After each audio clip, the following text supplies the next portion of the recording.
Hi there, I'm Flip Pitot. It is Tuesday, September 7th. We are live for Polymarket Insiders as we enter the finals week in the Polymarket Trading Tournament.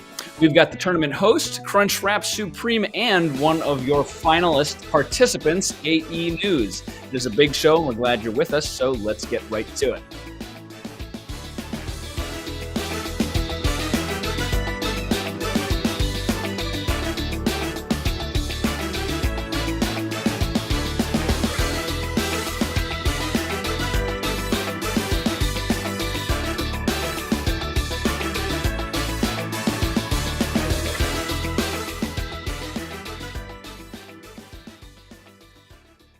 Hi, and welcome back to this live edition of Polymarket Insiders, your source for real-time coverage of the global information markets platform. If you are joining us live here at 5 p.m. on Tuesday, September 7th, we invite you to ask any questions you may have of your panelists here right in the YouTube chat window. And if you weren't able to join us live and catching this on the replay, feel free to engage with us on Twitter, where we are at Old Bull TV, and DMs are open. Finally, while you're here, please take a moment to subscribe to the channel. And with that housekeeping aside, let's get to the business at hand. If you've been following the Polymarket Trading Tournament on polymarketwales.com, you know that we have whittled down this elite group of traders from 32 to just 2 as we enter the tournament's final trading week, starting this Thursday morning, if I'm not mistaken. We have been featuring several of these top contenders in a series of player profiles here on Old Bull TV in the Polymarket Insiders channel, including one of our guests today, one of, as I mentioned, the 2 surviving players, AE News, who's about to go up against Lance Upper in the final round. Before we get to AE Live, though, let's check out his player profile for a little bit of a preview of how he's managed to do so well in the tournament so far. Let's roll it.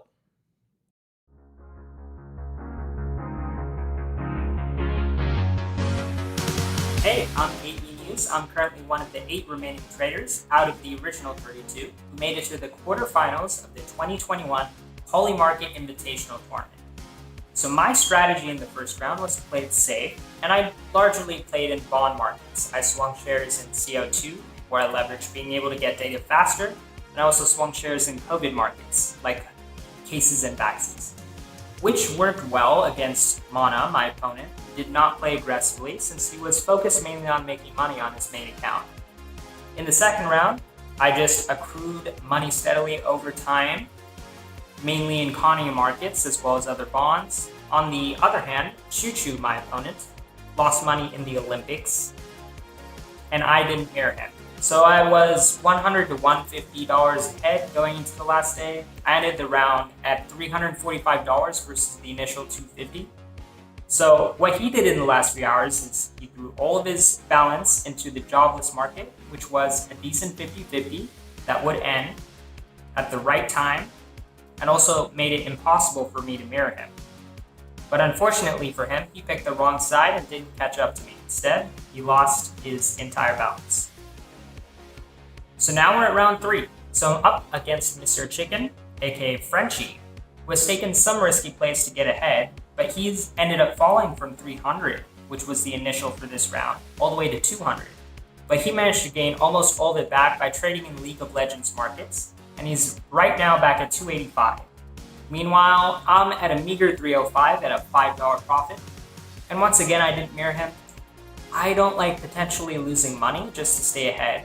Plus, there's always the possibility of getting cut if your opponent dumps shares on you, punishing you for mirroring them. I have been pretty busy this week with graduate classes starting up for me and having students to teach, but I'll have to give it my all in. Strategy needs to be adjusted to the opponent. So with a more aggressive opponent like Frenchie, just trading bonds isn't enough. It'll be tough, but I think there's a good chance I'll make it. Can't share all the details of my plans, but I think I'll take it home. All right, fantastic. So that was AE's player profile as of roughly 2 weeks ago, going into the quarterfinal round. He had been through 3 rounds at that point. He joins us now. AE, you remain perfect after 5 rounds coming into the final. So congratulations. Welcome. Thank you for joining us. and give us a little bit of an update. How are you feeling going into this final round? You talked a little bit in that player profile video about how you're kind of playing the man rather than the tournament or the markets themselves. Because each of these is a binary contest. You just have to beat out that one guy. So it's not necessarily maximize your own bankroll. It's just, can you beat the player you're teed up against. And so knowing a little bit about the persona and the trading styles of these different characters, you've managed to get to the doorstep of victories here. So 48 hours or 36 hours before we launched into the actual finals week. How are you feeling? Yeah, I'm feeling pretty good. And it's kind of funny. I'm looking back at that player profile because soon after that, actually, I was playing League of Legends markets to keep up with Frenchie, and I did end up mirroring him to an extent. Although with the last leg of one of the rounds, I stopped mirroring him, and then my side lost. So then I was down like $50 or so, but then 50 to 100.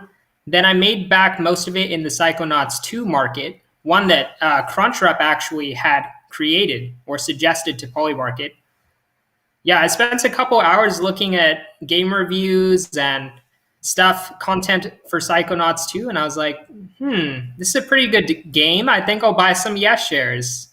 And that basically tied me with Frenchie. What ended up happening in that round, though, is that Frenchie accidentally broke one of the rules. So then he just dropped out, essentially. He disqualified himself because he realized he had made a mistake. He could have taken a penalty or something, but he decided, nah, I'm done with this round. So that's how I moved on from that round. Then this past week, I faced Arco, which was nice.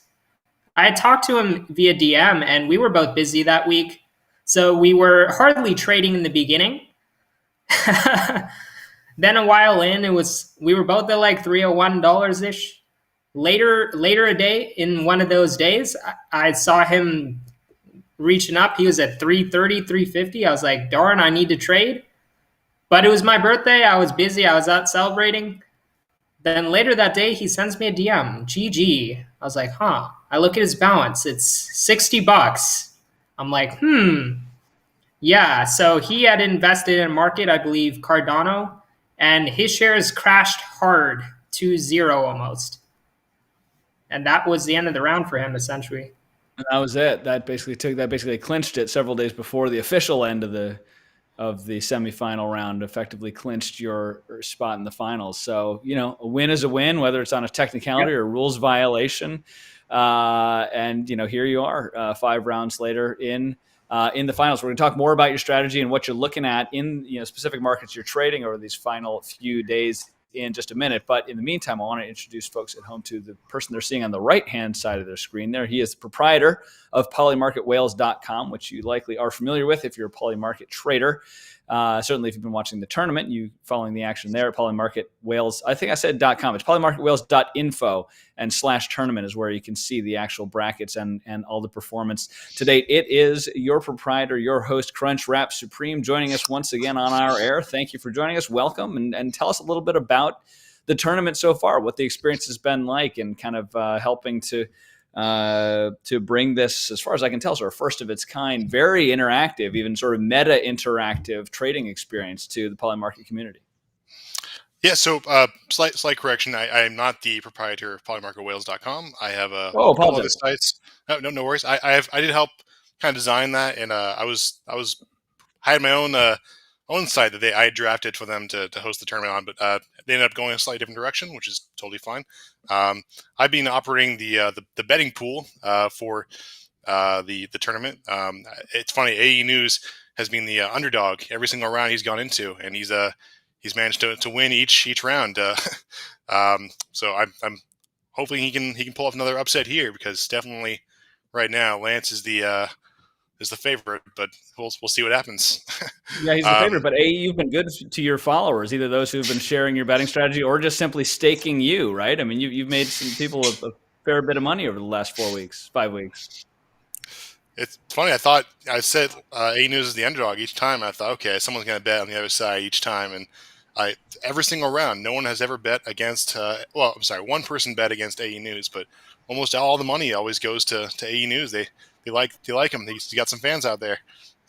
That's tough. Then being the house, being on the other side of all those bets, sounds like people are recognizing the skills. What do you think? What would your position be here coming into the finals against Lance Upper?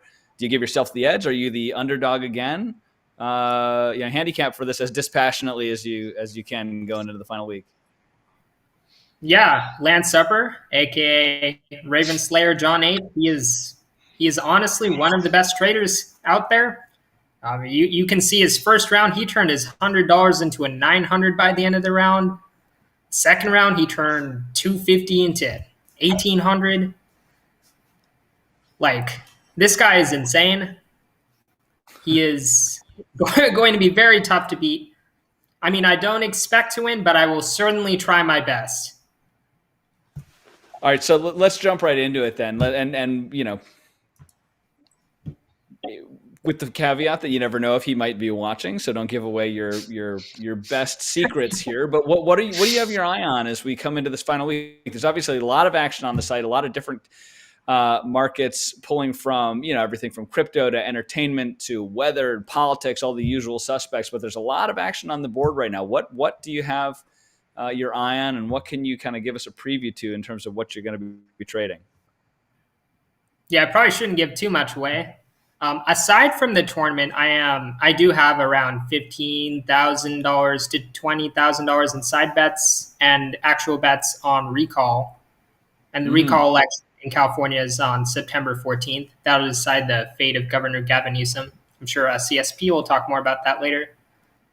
Markets I might go into, possibly COVID markets, cases, or any new markets that open up. Hurricanes, maybe. There are also a lot of markets that are resolving in September based on data drops. I may look into those. Yeah, probably don't want to give away more details than that. But fair enough.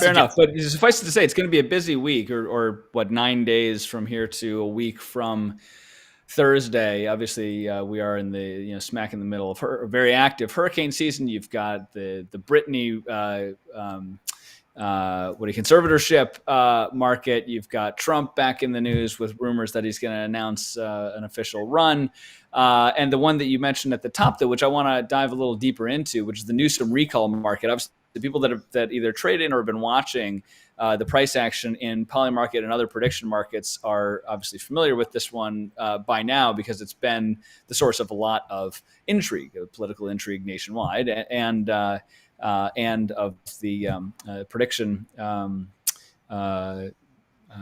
activity on the sites themselves. So this has become perhaps less interesting from an actual political outcome perspective, despite the fact that, as this was gearing up a couple weeks ago with seemingly really tightening polls as possibly a real kind of coin toss, the political ramifications were enormous, right? Because if you suddenly had a Republican governor replacing embattled incumbent Gavin Newsom, and the possibility of a vacancy at some point in the office of Senator Feinstein, you then could have the possibility of a 50-50 Senate becoming a 51-49 Republican-controlled Senate, which would have just sensational implications for the balance of power and the presidential and congressional agenda for the remainder of certainly the 117th Congress and Biden's first term.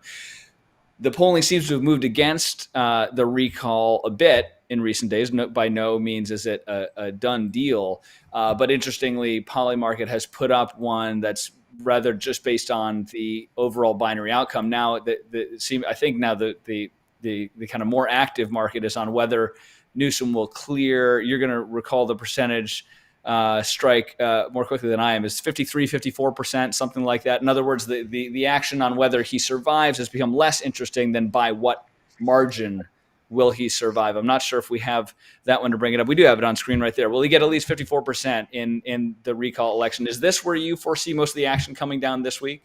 And do you think this is about the right strike price, if so, of 54%?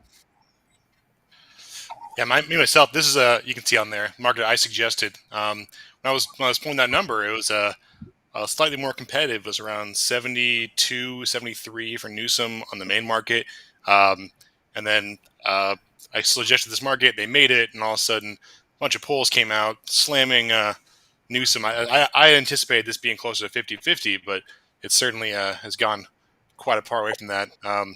It's interesting. A new poll just came out this today from Gravis, which has it as a Newsom +5, and 54%. That would involve him winning by at least 8 points. Right. Yeah, that's a bigger win. AE, what do you think here? Is this one let's talk about the main market, or what was the main market before, in terms of whether he survives or not. Is that DOA now? Is that uninteresting? Is it a done deal that he hangs on, or is there still some potential action there on an upset ouster? I mean, there's some potential action. I personally think he won't be recalled, but I mean, the price is still 90-10, so there's still money to be made for sure. Mm-hmm. And of course, I mean, if he somehow is recalled, that would be a huge win for those 10%ers there. Yeah, and this calls into question again the kind of tournament play here too, right? I mean, with the possibility of having a 10 or 11 to 1 return, I mean, you're no longer trying to become the best scorer out of 32. It's a head-to-head matchup, and yet is it tempting to throw some percentage of your stake in at 9 cents, even if you're not going to hold it to expiration, just on the on a lark that an outlier poll comes out showing Newsom suddenly being in danger again, and maybe you can clean up a 2 or 3 bagger over the course of the week. Yeah, that might be a good play to do. I'm not sure if I could do that though, because I'm playing this on my main account. Mm-hmm. So there's some conflict there. And the other thing about this market is, it does expire January 1st. And if you look at some other markets that are bond markets, there's about a 4 or 5%, just the cost of parking money in a market. So even markets that are like completely dead, like Trump becoming president, over that time frame, even short in that time frame, November 30th is 95.5. So I do wonder if even when the election's over, if that's going to hover around 90, maybe 93, 94, like, and not be quite as lucrative a return as people might think. Yeah, that's interesting. You can't really collect on those final few cents, even if you get this one right. So, yeah, if this one's trading, it's currently I see it 72. If it gets up, mid high 70s, even, then that 4 or 5 cents that you leave on the table just by virtue of the timing of the expiration could be a real factor here in terms of the performance of an otherwise correct position. Then again, there is the strategy that has worked so well for Lance, where you buy shares for fractions of a penny if people overcompensating. That's how he got that. At one point, he had like $3,000 on his account because on a $300 starting balance, because just someone had taken down the vaccine market to like 99.9999. You buy $5 of shares at that price, and it goes up to 1 cent, 1,000x return right there. Sure. Well, what else? So this is Newsom, and obviously it's one that we're watching close for a variety of reasons. What other markets though should traders who want to be following along with your success over these weeks, AE, be keeping an eye on? Do you try and specialize in a certain market type or category? Do you just look opportunistically for mispricing opportunities and ride those swings, ride the news releases? Give us the very high level Cliff Notes version of how people can trade like AE News, even beyond the scope of this tournament. Yeah, a lot of the markets I like trading in are ones that are data drop markets. If they drop data on a daily basis, a weekly basis, a monthly basis, I like trying to predict those, and also sometimes trading on the drop. Yeah, it's fun predicting. They have a lot of swings, and also predicting after it happens is also nice too, if the price hasn't jumped to 100. Crunch Tribe, tell us, where would you set the line if you were taking new money on Lance /John/Raven versus AE for this? Let's expand the thought experiment here. Let's put it over the course of a year, and there are two of them are playing head to head. So take, you wash out any kind of one-off or rules violations, things like that. But two traders obviously top of their game, but playing each other, not trying to necessarily maximize their own bankroll, but simply to do better than the other player. Where would you try and price that action? Well, I'll tell you this: Lance is he's a ruthless competitor. He threw away a chance, making an extra $1,000 just to buy the other side the other trader was doing, just to ensure that if that lotto hit, he would win even more than them. He'll he acts certainly very aloof on this tournament, but he takes it very seriously, and he's willing to throw any amount of money at that, any amount of potential gains, just to ensure. There's several rounds in here where he ended up at 400 or 500. He could have ended up at 2,000 if he just sold at the right time, but he didn't want to even take the chance that the opponent's lotto would hit. But A News, he's coming at Frenchie is one of the most profitable traders on Polymarket, and he Monster Chicken, and he A News defeated him. He makes a lot of surprising comebacks. If I was setting the line this one, which I have not, because I think it would be uncompetitive, but maybe if there's interest.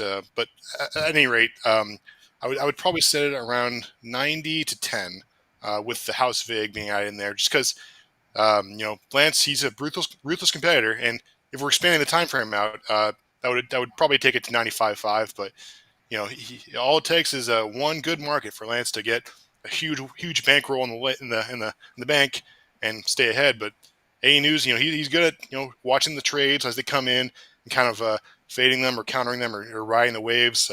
So there's potential for both strategies to pay off here. And if Lance doesn't get lucky and get another huge bankroll, who knows?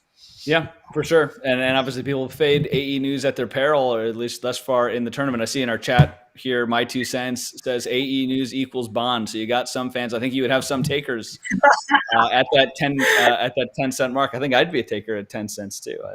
AE certainly has made good thus far, although as has Lance, is what makes this final round so interesting. And just so folks at home know, we did extend a couple of invitations to Lance to come on our air. He wasn't able to join us just yet, but that is an open invitation, so we invite him to drop us a line if you would like to pop onto our air, either before, during, or after the conclusion of the tournament, to let people know kind of how he's looking at this stuff. It's always so informative to talk to people who are trading at this level and doing this well consistently. Obviously, with things that are oftentimes coin flip or even kind of lotto pricing, it's easy to do well once in a while. Is kind of shoot the moon and hope for the best. You can double, triple, quadruple up in a short period of time, but be able to do it back to back weeks obviously separates the wheat from the chaff pretty quickly, and that's what we've seen over the course of this tournament, where the participants were already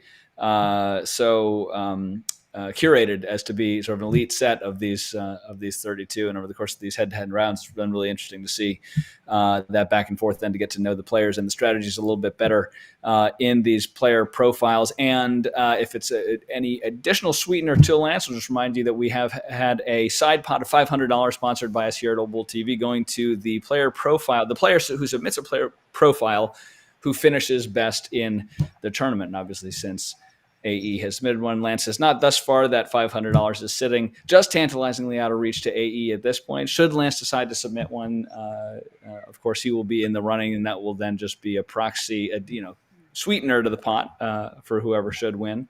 But as of right now, it is AE's to lose. But Crunchwrap, let me go back to you and just ask, what over the course of this tournament, sort of seeing it unfold, assuming that we see more of this from Polymarket. Do you think they should, do more of these sponsor tournaments like these? Should they be expanded? Would you change the structure at all? In other words, just kind of this bracketed series of head-to-head matchups make sense, or should there be more of an ongoing and relative to a larger peer group trading contest? Because the way CNBC used to do trading contests was a whole different and probably equally perverse set of incentives there, where moon shooting was the only way to win. You had to go for hugely volatile stocks and things like that. So, accepting there's no perfect way to structure something like that, what's your sense been in watching this kind of pilot version unfold? Do you think it's good for the community generally, increases engagement, increases volume, increases sort of awareness of this market and how it works, and what what improvements might you recommend for the next version? Oh man, I remember there was fierce debate on the format of this tournament. Some people want it to be, everyone starts off with a balance, and each week the top few get selected and move on, move on, move on. If we had done that, Lance would have just been $10,000 in the bank right now, and no one would have possibly catched up. There was some people thought of the idea that it just wasn't going to work fundamentally. There would be too much cheating, it'd be too hard to detect it. You can make proxy wallets, you can peer-to-peer money into your account. As you may notice, if you look at the tournament page, under my name, there's a negative $2,000 balance. That is because there is certainly ways to manipulate your balance here. I thought that was be amusing after I'd already lost, and I was not trying to cheat or anything, but I thought it'd be amusing to manipulate my balance like that. It's certainly they've gotten it very refined. They're checking for those kind of things. And as we saw in the last round, Frenchie, Monsieur Chicken, he got caught doing that, intentional or otherwise. But it was I think this format has proven to be very successful. And I like the idea why they started off with small balances and move forward. I don't think any other method could work better than this. There are the idea we could do the everyone starts the same and you keep your balance going forward, and then just that way. You're not starting on the same footing, and you kind of rewarded for the successes in early rounds. But I think this has kept things really interesting. I don't think any other method would have worked as well. As for if it's driving users to the site and attention to the site, that is one thing I think could be promoted a little better. Like on the Polymarket Twitter page, maybe they could be posting more about the rounds. Because this is certainly a big capital investment for them to be giving all these users this money. And I think it could have been maybe they're getting all the kinks out this round, and they'll do another one. It'll be more promoted on their Twitter page, but I think it was a lost opportunity that they're not promoting this more on their personal Twitter. Yeah, page. Right. Yeah, there's something to be said for sort of getting the kinks out, blowing the dust off before you do a wider release. But I agree in principle that there's a broader opportunity here to sort of type this up and get people involved as the thrill of the kind of spectator sport nature of it. I mean, it was part of why we wanted to generate some content around this too, with the profile videos and episodes like these, and in the sense that this Polymarket tournament is sort of the closest thing we have to an esports equivalent for forecast trading, prediction trading, right? But it's not the kind of thing you can actually show live, right? I mean, someone's sitting at their keyboard, maybe for an hour doing research and clicking a button. There's not a lot of heart-throbbing action to be captured, and yet over a longer time scale, the action is actually really interesting. Now, at least from folks like us and a lot of people watching who are really into these things in terms of the market microstructure and the underlying events and what's going into mispricing of them, and the market psychology and how it unfolds, and certain biases and inefficiencies in the markets and how you take advantage of those. It's all actually really interesting stuff. And so to the extent that we can better capture that, better bring it to folks from that spectator perspective or spectator/participant perspective, whether people are participating in the side action and these side pots and staking these users or following their strategies, trying to duplicate their own strategies. It's a lot of fun. It really captures a lot of what is really engaging about these markets, whether it's because people get more informed about what the underlying thing in question is, learning about ballot recall processes in states like California, or getting to know, lesser known candidates in far-flung, local races, or learning more about different crypto projects that are subject, or weather patterns, whatever it might be, but down to getting to know the very colorful cast of characters that make up the elite ranks of the Polymarket traders, and sort of what drives them, what enables them to outperform their peers and put up these big gains. And obviously people have very manifest interest in trying to duplicate and develop some of those same skills. So it's all part of what makes this so much fun. It's all part of why I so appreciate having the both of you on. Before I let you both go, I want to give you an opportunity to, I'm not sure if we've had your Twitter handles or social handles or other coordinates up on screen, but let us know how we can follow along. Obviously, people go to polymarketwales.info and you can click on tournament tab there to follow along with this action that then has links to the Discord or Twitter accounts of the traders. You can see their positions and what they're getting in and out of. But any other projects or sites or links or social media coordinates that people can follow? We'll start off with you, AE News. Yeah, on Twitter, I'm at AEnews_PI. Fabulous. Yeah. And we have it right there. Yep, it's on screen there, so people can find you there. Also active in the Polymarket and other Discord servers, where if you're on, you probably are already familiar with them. And Crunchwrap, how about you? How do people follow along with what you're up to? Yeah, so I have a website, polystats.info. It has some liquidity ROI projects I've been working on, a few other. You can see what side the smart money is on for each market. Has some very, very, very cool features. I'm adding to it whenever I get a chance. This is made possible through the Polymarket Micro Grant Program, and I'm definitely looking forward to adding a lot more features as we go on. Some of these stats are in beta mode. There's also a FAQ for liquidity providing, a few other. So very good resource if you're interested in liquidity providing in Polymarket. On Twitter, I'm CSP_trading, and on Discord, I'm Crunchwrap Supreme. Excellent. Definitely check out polystats.info for those projects. Follow these two gentlemen on Twitter and the Discord servers. I want to thank you at home all for joining. Again, if you are catching us on the replay or you didn't get a chance to ask a question live, do follow us at Old Bull TV. Send us any questions you might have or suggestions, nominations for future topics and guests. We'll be back live with you again very soon, hopefully during, or if not during, then immediately after the conclusion of this final week of trading in the Polymarket tournament, to check back in with AE News and hopefully also with Raven Slayer to see how things unfold. In the meantime, we wish you the best of luck. Happy trading. Thanks for watching, and we will see you next time.